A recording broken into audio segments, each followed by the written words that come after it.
I think BAFTA is recognition by our peers of what we've done, and also it's a way of keeping the kind of the spirit of film and television. And I think BAFTA does a tremendous job. For me, it's strange being here. It's almost like I suppose I'm now. I feel more settled as an actor, and feel more part of it. And yeah, I'm just keen to be here.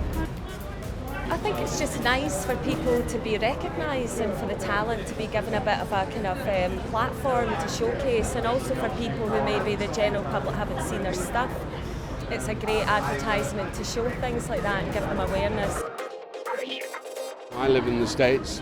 My family haven't seen me because I've chosen to be here because the work is of such a high standard at the moment, and I particularly want to be part of it. The only thing is, of course, that when you get a Lifetime Achievement Award, there is something of the that's it. Do you know what? See, to be nominated alongside two of my favourite Scottish actors, I am so honoured to just have my name beside theirs. I feel like a winner already. It can't get any better.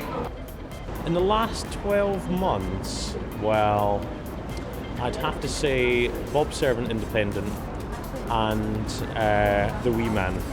I think there's always a lot of goodwill amongst the cast, because obviously you want to be the one that wins it, but they're probably feeling a bit nervous, and then once the awards are done, they can relax and have a few drinks probably.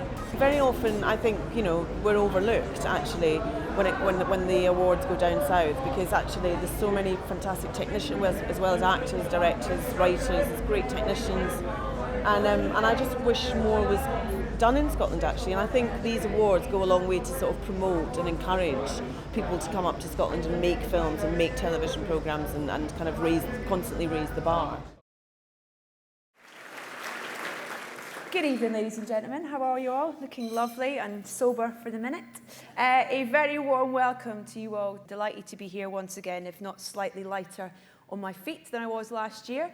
But equally thrilled to be recognising and rewarding the incredible achievements of Scotland's screen industries.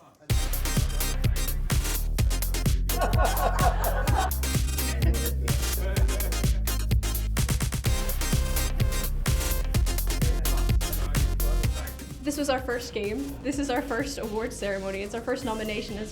I have no idea. Hopefully it's good things.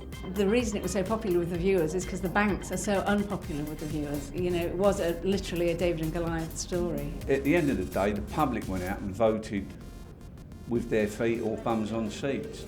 And for me, that's an honour. And to get one of these is an honour. In terms of research, these gentlemen here were kind of instrumental in putting it on the ground. And Paul basically won a BAFTA actually for his material, for his film covering the Piper Alpha disaster 25 years ago this year.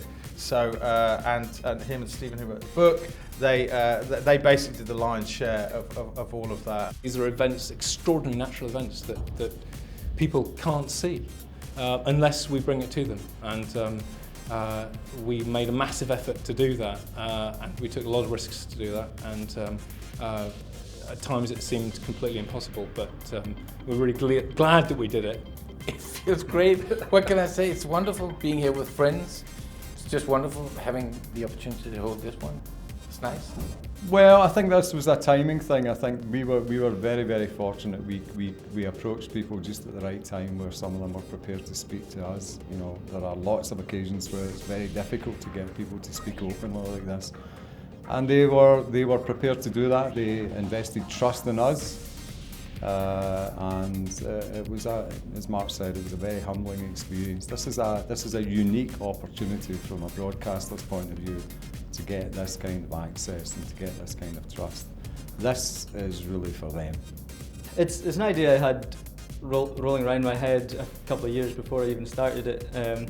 Just kind of inspired by the landscapes of Scotland and the place I have been in my childhood. It's sort of almost a metaphor for a journey between Aberdeen and the Cairngorms, which are the places that I spent my youth.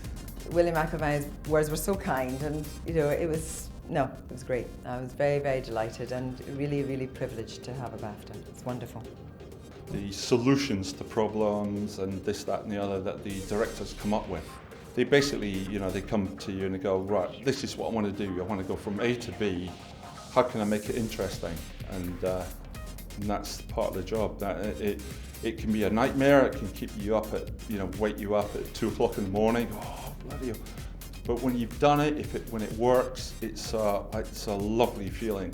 Neil had such an urge to communicate that in a way the whole film and everything just had a logic of its own, which has resulted in it getting out to a lot of people. It's fantastic. It's quite a separation from how we normally work. We don't think about that as we work. It's just a large group of people that work together and try our best to make something that people like. So the success is a nice benefit.